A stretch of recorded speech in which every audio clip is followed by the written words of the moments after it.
Hello, please state your name and your profession. I am Jodi Craddock. No, not you, her. And I am a bookkeeper at a high school. Interesting. And what's her name? And this is Millie. That's Millie? And she's a 3-year-old. Okay. First question, what would be your definition of pop culture? Whatever is popular at the time with the majority of people in a country. Interesting. Second, have you ever been outside the country? Yes, I have. If so, did you see any American propaganda or signs of pop culture? Absolutely. Yes. When we were in London and Paris trying to buy t-shirts, and they were all American t-shirts instead of actual ones with their culture on it. It showed a great influence of the American culture there. Really, have you ever been outside of the U.S.? She has not. Interesting. Number 4. Actually, number 3. How much influence would you say that pop culture can have on a population? Oh, huge. It's everywhere. It's in media. It's, if you're watching TV, it's on the radio ads. It's all over. If you're even on Facebook or Pinterest, it's constantly streaming through everybody. Interesting. Now number 4. Would you say that this influence is positive or negative? It would depend on what it is at the time. I think there's times where there's very positive influences, and that's good. And yet at the same time right now with society, with all the uprisings, that's all negative pop culture.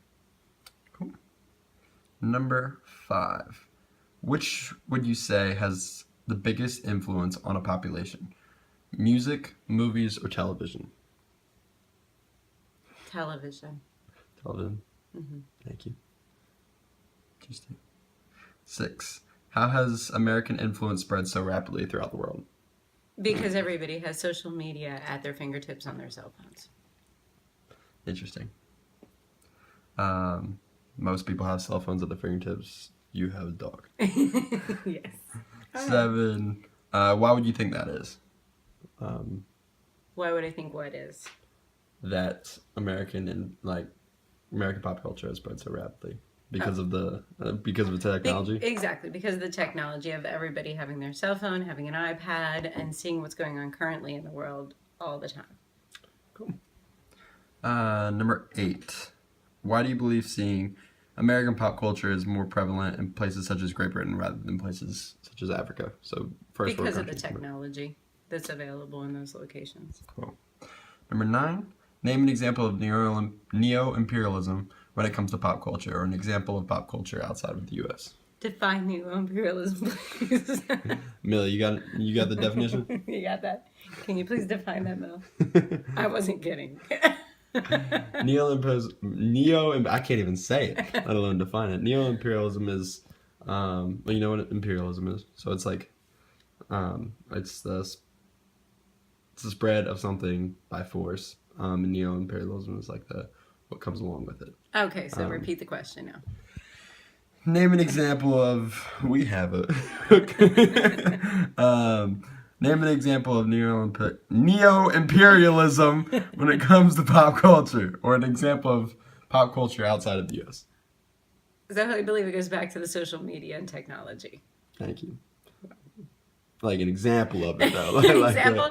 Okay, so whenever you're on Pinterest and you're streaming through whatever you've clicked on, will keep coming back through your media feed more frequently. She likes Pinterest. So, yes. Number 10. Do you think that America has tried to spread pop culture, or do you think it just kind of happened? It's just going to happen no matter what. But I believe that anybody in advertising is pushing it at all times to try to get whatever they are marketing to be the most important thing in pop culture. Awesome. Thank you. Thank you. Say bye. Say bye, Mel. Bye. Bye-bye.